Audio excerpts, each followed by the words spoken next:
In the final collapsing days of World War II, as cities burned and empires crumbled, a secret operation unfolded in the shadows. No medals, no headlines, just one woman's knowledge, and one man sent to retrieve her. What she knew could shape the next war before this one even ended. But some truths were never meant to survive peace. Open this file, and you may never close it again. Paris, January 1944. Snow fell on Rue de Martyrs as dusk settled over Montmartre.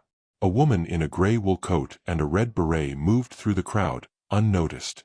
Her name was Elise Moreau, and to most she was merely a seamstress, mute and deaf since birth, living a quiet life above her late father's tailor shop. But tonight, tucked inside the false bottom of her battered leather satchel, was a piece of Nazi Germany's most guarded secret, a rotor from an Enigma machine. Elise didn't speak, didn't hear, and barely trusted anyone. But she was observant, meticulous, and invisible to the Gestapo. In a city under siege by paranoia, she was underestimated by all, an asset the Special Operations Executive, SOE, had come to value. She met her contact under the Pont Neuf Bridge. A gaunt British officer, soaked from rain, handed her a matchbox with the coordinates of her next stop, Lyon. He said nothing else. He didn't have to. The instructions were already typed on the small card in the matchbox, written in basic French. They always were. The next morning, Elise boarded a train crowded with refugees, wounded soldiers, and black market merchants. She wore a faded blue dress and carried an envelope labeled Invoice Records, filled with sewing patterns to mask the real contents. Across from her sat a Wehrmacht corporal, his boots still muddy from the Eastern Front. He watched her for several stops, his eyes narrowed. She smiled faintly, looked out the window, and tapped a rhythmic beat on the seat. He looked away, uninterested in the strange girl with strange habits. At a checkpoint just south of Dijon, a young SS officer barked at passengers in German. Elise remained seated, producing her forged identification papers and ration card. The officer inspected them, speaking harshly. She looked back at him, calm but blank. One of the women in the carriage whispered to him in German, "She's deaf." The officer grunted and waved her on. In Lyon, she stayed in a bakery run by a widowed resistance sympathizer named Madame Giroux. Every courier stayed one night, never more. That evening, Elise handed over the rotor, wrapped in wax paper and hidden inside a loaf of stale bread. She never saw where it went after that. Over the next months, she made 5 more trips, Lille, Toulouse, even into Belgium once, under curfew. Each time, she carried mechanical pieces, gears, rotors, cables. Always a different part of the Enigma. Always to a different cell. She never asked questions. They never told her names.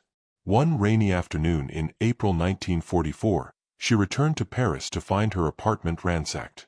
Her typewriter was smashed. The drawers overturned. A warning. She packed only what she could carry and crossed the city to the Marais, to a safe house above an old synagogue that now served as an empty shell. The next day, 2 SOE agents arrived, one British, one Polish. They brought a photograph of a young boy, Elise's nephew, Luke. He had been taken during a raid on a school. They didn't know where he was. Drancy. Auschwitz. Maybe still in the city. They didn't promise anything, only asked her to finish one final mission. This time, she was to take a full set of Enigma documents, reproductions of intercepted signals, code tables, machine schematics, and deliver them to a submarine contact off the coast near La Rochelle. The journey would take 5 days, across German-occupied countryside crawling with patrols and collaborators. She agreed with a nod. The journey was hell. On the second day, a bridge near Orleans was bombed, forcing her to walk 7 miles through backroads. In Châteauroux, she slept under a train in the yard, narrowly avoiding a curfew patrol. At one point, she was nearly captured by a milice unit. They frisked her, found nothing, and let her go, mistaking her silence and ragged clothes for a vagrant's madness. In La Rochelle, she posed as a cleaning girl in a naval barracks, with a forged work order and mop. At night, she slipped through the sewer tunnels beneath the city to reach the old lighthouse.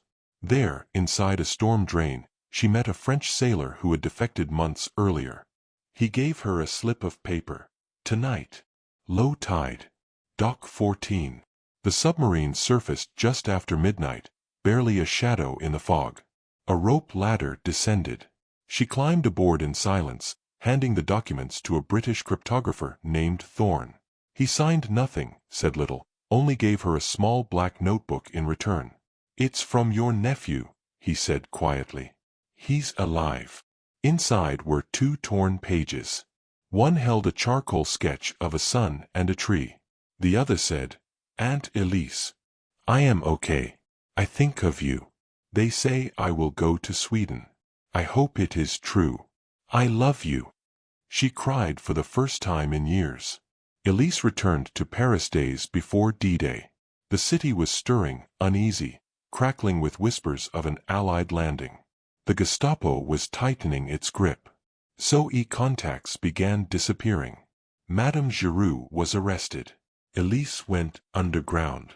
When Paris was liberated in August 1944, she emerged from hiding, thinner and grayer. She went to the British command post to report. There was no record of her in their files. Her handler had been killed during the Normandy invasion. No one had filed her missions. She left without a word. In 1987, a former Bletchley Park codebreaker named Peter Ashcroft unearthed a suitcase during the renovation of an old safehouse in Lyon. Inside were fragments of Enigma components, bread wrappers, and a collection of typewritten messages in French, each signed with a red M. An investigation traced them back to Elise Moreau. She was found living in a retirement home in the countryside, tending a vegetable garden. She never married. When asked if she had anything to say about the war, she wrote a simple sentence on a yellowed notepad. "I delivered silence. It was enough."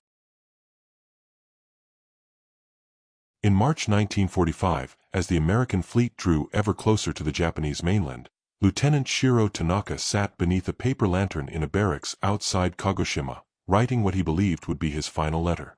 His handwriting was precise, shaped by years of calligraphy practice at university, but his hands trembled. Not from fear of death, he had already accepted that, but from the knowledge that he might die for something he no longer believed in. He folded the letter neatly, tucked it into a small lacquered box, and placed it under his pillow. Outside, cherry blossoms shivered in the cold breeze. That year, they had bloomed early, as if nature itself was in a hurry to end things. Tanaka had been a philosophy student at Kyoto Imperial University when war broke out. Like many young men of his generation, he had grown up under the strict codes of Bushido and emperor worship, taught to believe that self-sacrifice was the highest form of honor. But he had also read Western thinkers, Plato, Nietzsche, even Montaigne, smuggled in by a French professor who vanished after the police began purging dangerous minds. By 1943, Tanaka was conscripted. By 1944, he was training as a pilot. And now, in April 1945, he was a kamikaze. The brass called them the Tokubetsu Kogekitai, special attack units. To the outside world, they were heroes. Living bombs, chosen to die for the emperor, to stall the American advance at all costs. In private, some of them wept quietly at night. Others drank until morning. A few disappeared. Tanaka did neither. He studied the maps. He memorized the air currents over Okinawa. He traced the silhouettes of U.S. carriers onto parchment, over and over again, until he knew them better than the lines of his own face. On April 6, he and 16 others climbed into their Mitsubishi Zeros, each loaded with a 250-kilogram bomb beneath the fuselage. Before departure, a military official gave them white sashes, inscribed with prayers. A priest waved incense over their helmets. Some bowed. Some crossed themselves when no one was looking. Tanaka said nothing. He saluted, climbed into the cockpit, and soared into the sky. The sea below sparkled as if nothing in the world were wrong. The formation flew low, skimming waves to avoid radar. Somewhere near Okinawa, anti-aircraft fire began to bloom like deadly flowers in the air. Explosions flared, black smoke columns rising from the horizon. One plane took a direct hit. Then, another. Tanaka didn't flinch. His eyes fixed on a cluster of ships in the bay, slowly growing larger. His radio crackled with static, then with a voice reciting the anthem. He reached to switch it off. Then, something changed. He saw the carrier, his assigned target. It was clearly marked, the red and white flag of the U.S. Navy waving in the salt air. But just off to the side, moored to a rocky inlet, was a hospital ship. Its decks were white, its crosses red and bold. It wasn't his target, yet something about its stillness held his gaze. And then, just for a moment, he thought he saw people, tiny as ants, moving on the deck. Doctors, nurses, maybe wounded soldiers. No one carrying a weapon. He pulled back. The act took less than 3 seconds. His hand shifted, the nose of his Zero tilted westward, and he banked away from the fleet. Anti-aircraft guns turned toward him. He dove, fast, aiming not for a ship, but for the edge of a desolate shoreline. A small, rocky bluff. The impact sent a plume of earth and fire skyward, but no ship burned that day. 4 years, the U.S. Navy never knew why one of the Kamikaze planes veered off course and detonated harmlessly. Some assumed it was engine failure. Others chalked it up to pilot error. But a photograph taken by a Marine War correspondent, never published, showed something else. Caught by chance in the background of another shot, the photo showed a Zero banking sharply, just above sea level, moments before crashing into an empty stretch of beach. The pilot's window was open. Tanaka's family received a notice of his glorious death in battle. His remains were never recovered. The lacquered box with the letter was sent to his younger brother, Hiroshi, a teacher in Sapporo. For decades, the letter remained unread, kept in a drawer, locked away like a wound that would never scab. It wasn't until 1980, when Hiroshi was dying of cancer, that he finally opened the box. The letter read, "To Hiroshi, if this finds you, then I am dead. I do not know whether my death will mean anything, whether it will change anything. I am told I must die for honor. But what is honor if we kill only to delay the inevitable? I do not believe in the Emperor anymore. I believe in you. In books. In quiet afternoons with tea and snow. I will fly as they command, but I will choose how I die. If I can spare one life, just one, I will have done something truly honorable. Tell no one. Tell everyone. Your brother. Shiro." Hiroshi never did tell anyone. Not until a university researcher contacted him in 1984, tracing the photo, the tail number, and the crash site. When asked why his brother did what he did, Hiroshi simply said, "He was not afraid to die. He was afraid to kill for the wrong reason." Today, on the coast of Okinawa, where tourists visit for the sweeping ocean views and the cherry blossoms that bloom along the cliffs, there is a small stone marker. It bears no name. Just 5 words, carved in both Japanese and English. He chose not to destroy. In the bitter heart of the 1942 Russian winter, when even the wolves began to starve, a new kind of pack formed deep in the snowbound Ural foothills. They called themselves Foki Urala, the Wolves of Ural, a ragtag group of fugitives, deserters, escaped prisoners, and Mansi hunters. To the German soldiers advancing through the flanks of Operation Barbarossa, they were shadows, phantoms. But to the Soviet command, they were a problem. Uncontrolled. Unpredictable. Dangerous. The story of the wolves begins with Pavel Sokolov, a Red Army lieutenant left for dead after a retreat near Vyatka. His convoy had been ambushed by the Wehrmacht. The wounded were executed. Sokolov was shot in the leg but survived by crawling into a frozen riverbed and letting the snow bury him. For 3 days he lay in a drift, delirious and bleeding. He was found by a Mansi trapper named Kaltash, who carried him to a cave hidden beneath a bluff, tended his wounds with pine resin, and fed him squirrel meat and boiled moss. Kaltash had no love for Moscow, nor Berlin. His people had lived in those forests long before either empire dreamed of war. But he hated cruelty, and he had seen too much of it from both sides. Over the following weeks, more began to arrive. A Jewish prisoner who escaped from a POW transport. A teenage girl named Vera whose family had been burned alive by a German patrol. A disgraced Soviet engineer sentenced to death for sabotage when a radio failed during a shelling. They came alone, or in pairs, led by rumor and desperation, each hoping for a hiding place. Instead, they found something else. Purpose. Under Sokolov's leadership and Kaltash's guidance, they became partisans. They learned to move through the forest like spirits, never sleeping in the same place twice, never leaving footprints where the snow could remember them. They wore patchwork uniforms, looted from the dead or stitched from fur. They fought with whatever they could find, old Mosin-Nagant rifles, captured German MP-40s, even hunting bows tipped with sharpened nails. Their first strike was clumsy, a downed telegraph pole meant to sever a German signal line. It earned them a two-man patrol and a snowstorm of flyers branding them bandits. Their second was bolder. They derailed a munitions train, killing 6 officers and vanishing before the smoke cleared.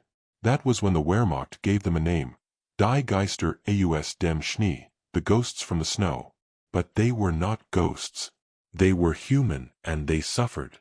Frostbite claimed fingers. Hunger claimed the weak. One winter, 3 children froze to death before morning. They buried them beneath cairns of stone and sang nothing. There was no time for mourning. Still, the wolves grew. By the spring of 1943, their numbers had swelled to over 70, spread across 3 valleys. They operated like a pack, scouting, striking, retreating. They attacked German supply lines, ambushed tanks using ice-thinned bridges, poisoned wells, even once infiltrated a field camp disguised as peasants offering vodka and furs. That raid ended with 20 Germans dead and the wolves armed with new machine guns. Moscow took notice. The NKVD sent a liaison, Major Yuri Danilov, a stiff-necked political officer with orders to bring the partisans under official Soviet command. He arrived in a sled convoy and demanded their immediate allegiance. Sokolov refused. "We fight for the land," he said. "Not the uniforms." Danilov left that night. 2 weeks later, one of the wolves, a boy named Kolya, was found hanging from a pine tree, a sign around his neck, "Traitors die in all seasons." From that point on, the wolves fought a war on 2 fronts. German patrols hunted them with flamethrowers and dogs. Soviet agents tried to infiltrate them, report their movements, undermine Sokolov. But the wolves endured, tighter than blood. They buried their dead beneath ice and ash, marked only by broken antlers. In November 1943, a German convoy carrying plans for a new V-2 rocket test site crossed into Ural territory. The wolves struck at dawn. Hidden in the mist, they attacked with rifles and hatchets, striking the supply trucks first, then isolating the engineers. The battle lasted 20 minutes. When it was over, 18 Germans lay dead, and the plans, real or decoy, were burned in a cooking fire. A photograph taken by a downed Luftwaffe reconnaissance plane weeks later shows a dozen figures standing over the wreckage of a snow-covered supply truck. One of them, presumably Sokolov, holds a captured German flag upside down. The image would be discovered decades later in a Berlin archive mislabeled as Peasant Resistance, Hungary. In late 1944, as the Red Army pushed west and German forces began to collapse, the wolves received a strange order: disband. Moscow had no room for legends that didn't wear their medals. Sokolov refused. The final known action of the Wolves of Ural occurred on January 9, 1945, when they ambushed a joint German-Soviet convoy, unofficial, off the books, escorting looted art across a frozen pass. No survivors were reported. The crates were never found. Some believe the wolves burned the treasures. Others say they buried them deep in the ice, as a final act of defiance against both empires. After the war, no official record of the wolves was kept. Sokolov vanished. Kaltash returned to his people and spoke of the wolves only once, in a whispered tale to his grandson. They were not heroes. They were not soldiers. They were the forest, and the forest remembers. In 1996, a hiker discovered a rusted Soviet dog tag and a German Luger embedded in the roots of a tree near a frozen stream. Nearby, carved into the bark in Cyrillic, "Better a wolf in winter than a dog in chains." No monuments honor them. No government claims them. But in the Ural Mountains, when the snow falls heavy and the winds howl through the pines, old men still say, walk softly. The wolves are never far. Warsaw, spring of 1943. The city, already a skeletal echo of itself, stood tense beneath the weight of Nazi occupation. Within the crumbling walls of the Warsaw ghetto, behind brick and barbed wire, hunger and fear walked the streets as plainly as the patrols. But in a forgotten cellar below 12 Swiatogierska Street, 5 young Jews gathered at a battered wooden table each night, not with weapons, but with pens. They called themselves Plomian, Flame, a secret literary society, born of desperation and stubborn hope. Each member wrote under a pseudonym. There was Kasper, the failed Yiddish playwright turned satirist; Mira, the schoolteacher whose lullabies had turned into bitter poems; Lolek, an artist who painted with ink on scavenged newspaper; Antek, who'd once been a philosophy student in Krakow; and Iskra, the spark, real name unknown, even to them, who wrote with a clarity that felt like prophecy. Their mission was simple: bear witness. Every day, they documented what they saw. The lines at soup kitchens that fed only air. The beatings in courtyards. The trains that left from Umschlagplatz and never returned. They wrote the truth, even when it hurt. Especially when it hurt. They copied their writings by hand, slipping them into false-bottomed milk cans or hollow bricks, which were then passed to runners in the Polish underground. One copy always stayed behind, hidden in a sealed metal box beneath the floorboards. Kasper once said, "We write not so others remember. We write so we don't forget ourselves." One May night, the society was interrupted. A young courier, barely 17, burst into the cellar with blood on her sleeves and news on her lips. The ghetto would be liquidated. The uprising was imminent. Fighters were preparing, smuggling arms through sewers, sharpening knives, stockpiling Molotovs. It was Antek who suggested they stop writing and join the fight. But Iskra shook her head. "The world has enough martyrs," she wrote in chalk on the wall. "What it lacks are witnesses." That night, they made a choice. Each would write one final letter. Not to the world, but to someone who would never read it. A child, a parent, a stranger, a future. The only rule: write as though the war had ended. As if the reader had survived, even if the writer did not. 4 days, they worked in silence. Myra's letter was addressed to her unborn daughter. She described the way light once filtered through kitchen windows, and how lullabies once sounded. Kasper's was to a German boy he'd seen watching executions from a balcony, a challenge in the form of a parable. Lolek wrote to a nameless woman he had loved for 2 weeks in 1941, painting her portrait in words only. Antek wrote to a tree, an elm outside the ghetto wall, asking it to remember what humans could not. Iskra's letter was never found. But they say she wrote in every margin of a Torah page stolen from a looted synagogue, every line winding between verses of exile and return. On April 19, 1943, the Warsaw Ghetto uprising began. It was the largest act of Jewish resistance during the Holocaust. The fighters, outnumbered and outgunned, held the Germans back for nearly a month. The city burned around them. No one saw the Plomian members again. In 1946, during post-war demolition, Polish workers discovered a sealed metal box beneath the floorboards of the former cellar at 12 Swiatogierska. Inside were dozens of handwritten pages, some torn, some scorched. Poems, essays, sketches, 5 final letters. The papers were given to the newly formed Jewish Historical Institute.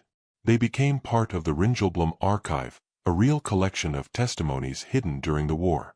But these documents bore signatures not listed in any official registry. They bore names like Kasper, Mira, Lolek, Antek, and one page, blank but for a single word etched in the center: Iskra. Historians debated their authenticity for decades. The style was too literary, too polished, some claimed. Others argued they were real because of that, because only those who'd seen the worst would write with such tenderness. In 1971, a theater troupe in Tel Aviv staged a play titled The Burning Letters. Based entirely on the recovered writings, it followed 5 fictional ghetto members trying to write as the world ended. The audience cried not at the deaths, but at the pauses, those long silences between sentences where the actors simply breathed. Today, a small bronze plaque marks the spot where 12 Swiatogierska once stood. Tourists rarely notice it. The inscription is in Polish, Hebrew, and English. Here, in silence, they lit a flame. And each year, on April 19th, a single envelope is left beneath the plaque. Always sealed. Always blank. No one knows who leaves it. But some say it's her. Iskra. Still writing. April 1945. The Third Reich was burning. Berlin groaned beneath Soviet artillery, and the Allies had crossed the Rhine. But as Nazi Germany collapsed above ground, deep beneath a monastery in Bavaria, something quietly changed hands. Not gold, not stolen art, but a mind. Dr. Hannelore Weiss was a physicist, a reluctant prodigy of the Reich's missile program. Fluent in quantum theory and fluid dynamics, she had worked under Wernher von Braun on the V-2 rockets, though her role remained buried in layers of bureaucracy and secrecy. In official reports, her name appeared only as H. Weiss, a technical consultant. But her calculations, marked in red ink on crumpled blueprints, had been critical to a prototype guidance system, one the Allies feared might yet change the trajectory of the war or the world. Enter Operation Paper Phoenix.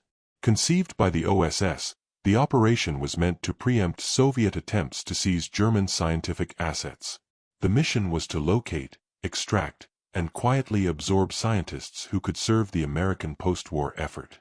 But unlike Operation Paperclip, which would later bring hundreds of German scientists to the U.S. openly, Paper Phoenix was silent. No records. No tribunals. Only shadows. The agent assigned was Daniel Royce, a polyglot field officer with a background in cryptology and a deep dislike of authority. Royce had seen Buchenwald days earlier. He hadn't slept since. He parachuted into Bavaria under cloud cover, guided by coordinates scribbled on a blood-stained map. His contact, a deserter from the Wehrmacht, led him through the woods to a bombed-out abbey. Beneath its chapel, behind a false altar, was a tunnel lit by a single gas lamp. At the end of the tunnel sat Dr. Weiss. She did not stand when Royce entered. She was pale, too thin, her hair pinned in a practical knot. Her spectacles were cracked. On the table before her were rolls of paper, ink-stained fingers, and an unfinished chess game with no opponent.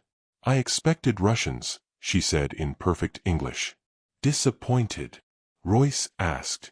"I haven't decided yet." Weiss had no illusions. She knew she would never return to her old life. Her brother had been executed for treason. Her work had been seized by the SS. Her conscience, once lulled by abstract numbers, was fraying. She showed Royce a notebook filled with diagrams and a single sentence scrawled in red. "The purpose of science is not obedience." They left that night. German patrols still roamed the countryside, ragged and terrified. Soviet scouts weren't far behind. Royce and Weiss moved by moonlight, ducking through forests and abandoned farmhouses. In a half-destroyed rail station, they found a rusted flatbed truck. Weiss hotwired it while Royce kept watch. They drove west, toward American lines. Along the way, she told him about the guidance system. How it was based on oscillation dampening and rudimentary gyroscopic feedback. How it could steer a rocket not just toward London, but across oceans. Royce asked if it worked. She said she never tested it, only designed it. "I made it beautiful," she whispered once, her voice barely audible over the wind.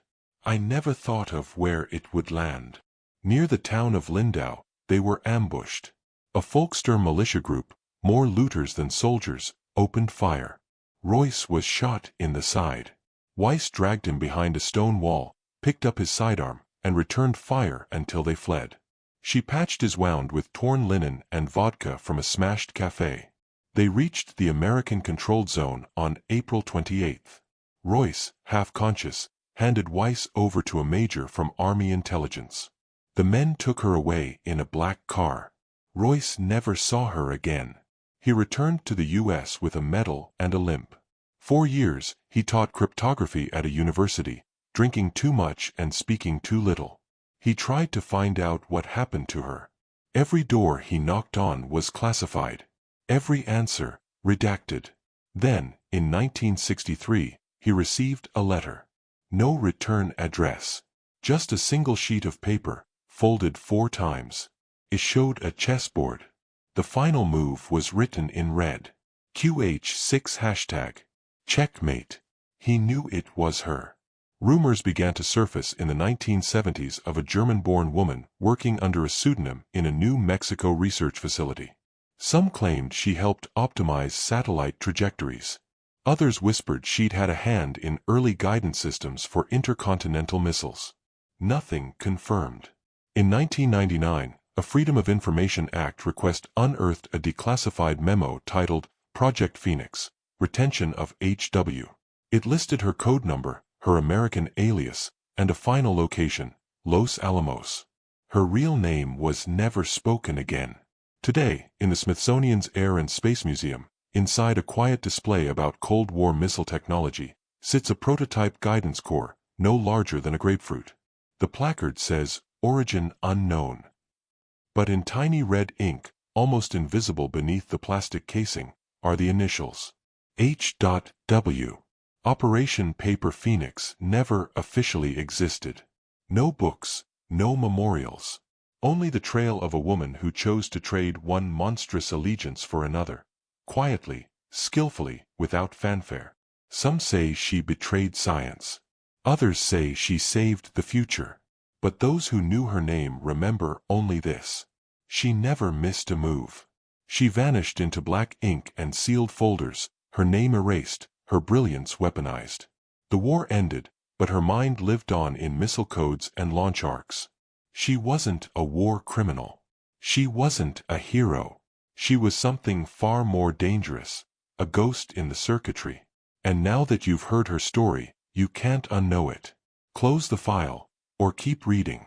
But don't pretend you were never warned.